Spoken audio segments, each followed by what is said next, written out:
Dear students, today we are going to start with the morphology of root. As you all are aware, morphology is the branch of science which deals with the study of external characters. So the characters which are appearing externally, those characters are studied in this particular branch of science, in this particular branch of botany, which is called as morphology. The syllabus of yours says that we are supposed to deal with the morphology of angiosperms. As you all know, angiosperms are the advanced group of plants which are commonly called as the hidden seeded plants. Hidden seeded plants because they produce the seeds within a structure which is called as fruit. So these plants are highly advanced group of plants which show high rate of adaptability to the changing environment in the world. That is why they are considered as the advanced group of plants. For the sake of convenience, the angiosperms are classified into two types, depending upon the morphological structures, depending upon the developmental aspects and other things. For the sake of convenience, we have classified the angiosperms into two types. Those are dicotyledons and monocotyledons. Dicotyledonate and monocotyledonate.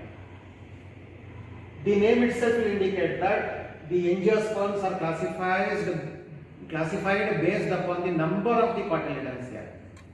As you know, cotyledons are the first pair of leaves which will be given, which will be emerged during the germination of the seed. That depending upon the number of the cotyledons, we have classified the angiosperms into two groups such as dicotyledons and monocotyledons. Now coming to the today's topic, that is morphology of angiosperms. As your syllabus says, when we are studying the morphology of angiosperms, we are bound to study the external structure of both dicot plants as well as monocot plants.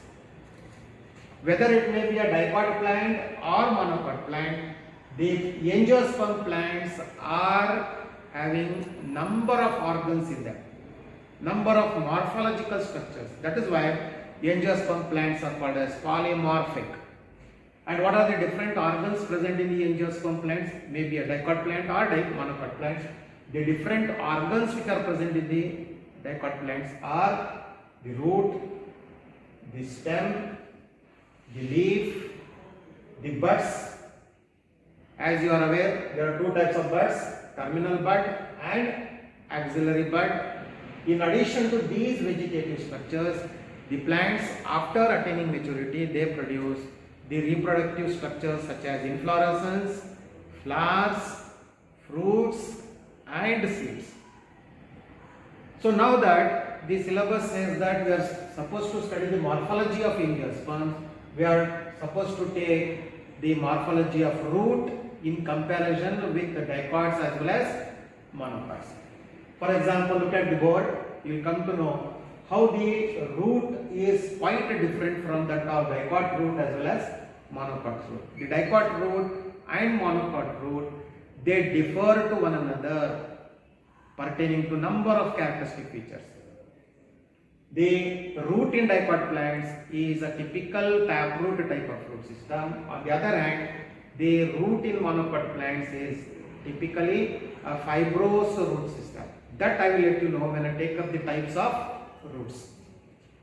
Let us now begin with the morphology of root. Morphology of root means it is the branch of botany which deals with the study of external characters pertaining to the root. In this particular class, today we are going to study about the very definition of the root, the different types of root, third, the parts of typical root, and the fourth thing is modification of the root. Coming to the very definition of the root is defined as the underground part of the plant axis. Generally, the angiosperm plants produce the root in the underground part of the plant axis, and this underground part of the plant axis goes positively geotropic and negatively phototropic. It is positively geotropic because it goes deeper and deeper by obeying the gravitational force. That is why it is called as positively geotropic. It is negatively phototropic because it goes against light.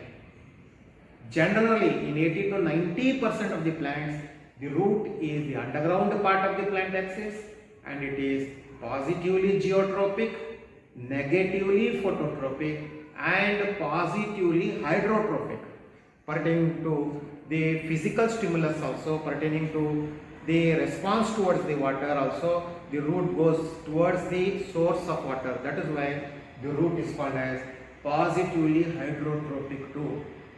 And this root is given by the radical region of the embryo. In the third sem, probably I have studied about the different parts of embryo. If you just look at the different parts of the embryo, so these are the different parts of the embryo, such as the radical region, the hypocotyl region. Then we will be having a pair of first produced leaves called as cotyledons, which will be having reserved food material in it. Then between the two cotyledons there will be a region which is called as plumule. So it is from this radical region of the embryo the root emerges during the germination of the seeds. So this is the source of the production of root, whether it may be a fibrous root system found in monocot plants, or whether it may be a taproot type of root system. So hence root is defined as the underground part of the plant axis, which is positively geotropic, positively hydrotropic, and negatively geotropic in majority of the plants. But in certain circumstances, the root will also be found in the aerial part of the plant axis also. That happens only on account of modification to perform additional functions. So this is how the root is defined, and this root is emerged from the radical region of the embryo.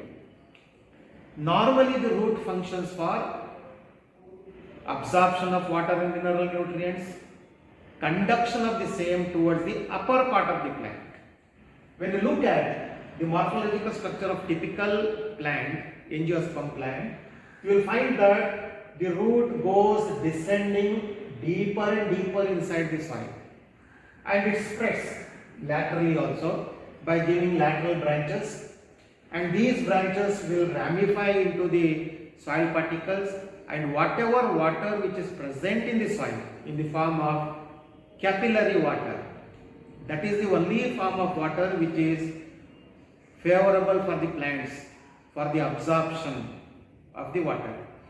Whereas there are different forms of water present in the soil, such as the hygroscopic water, such as the gravitational water, etc., etc. These types of water are not available to the plant.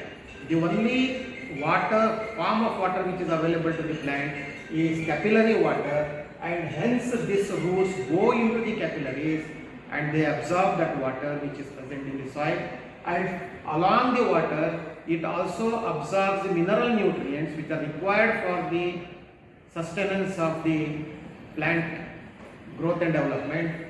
So that is the primary function of the root.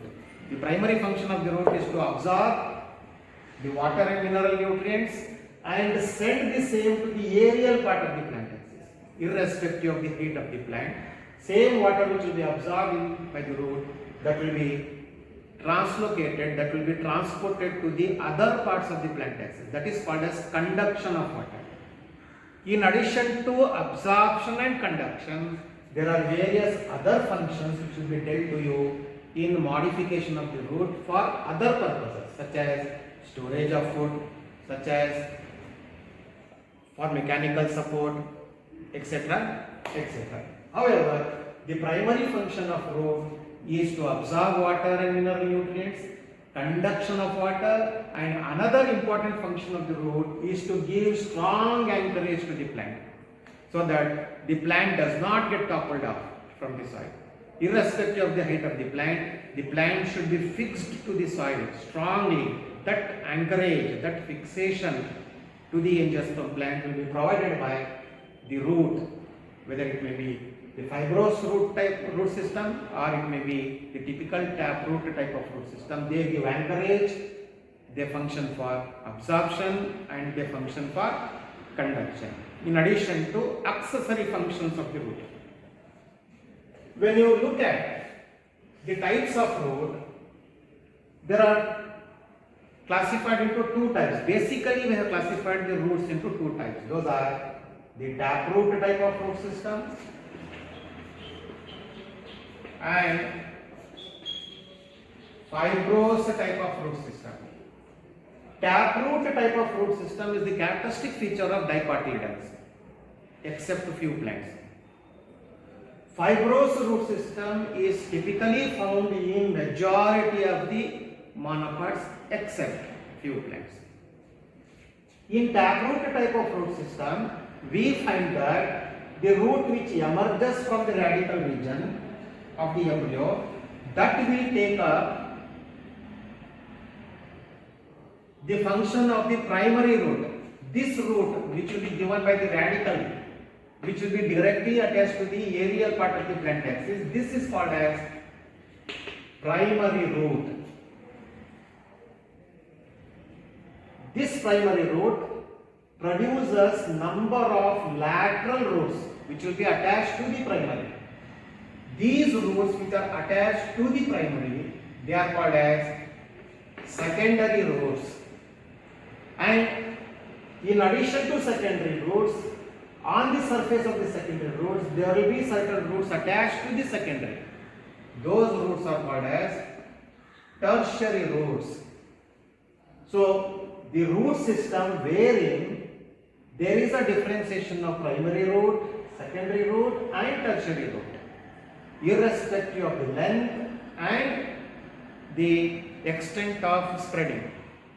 This root, which is differentiated into primary, secondary and tertiary root, is called as taproot. That type of root is called as typical taproot type of root system. Now please concentrate on the diagrammatic representation given on the board. Here you will come to know that only primary root is attached to the aerial part of the plant axis, that is the shoot system. Secondary roots are not directly attached to the stem. Tertiary roots are not attached to the aerial part of the stem. See, tertiary is attached to secondary and secondary is in turn attached to the primary root system. So, such type of root system which has a differentiation of primary, secondary, tertiary or quaternary or etc., that type of root system is called as typical taproot type of root system. In second type of root, we have a type of root system which is called as fibrous root system. Fibrous root system is a characteristic feature of all monocots except a few. In typical monocot plant, in majority of the monocot plants, this is the type of diagrammatic representation which we see pertaining to the structure of the root is concerned. Here, the root does not have a differentiation of primary, secondary and tertiary root, as we find in case of dicotyledons. Here, primary root will be given in the beginning when the plant is in embryonal stage. Soon after the emergence of the primary root collapses. As a result, the root produces number of roots which will be directly attached to the aerial part of the plant axis without showing the differentiation of primary, secondary and tertiary root. Such type of root system is called as fibrous root system, and this fibrous root system is a characteristic feature of majority of the plants. Majority in the sense 80 to 90% of the monocot plants show this type of the root system. With this, we have completed today's session, that is the definition of the root, types of root. In the next session, we are going to take about the different parts of typical root and the modification of the root. Thank you. Stay safe. safe, stay at home, and subscribe my channel if you like the channel. Thank you.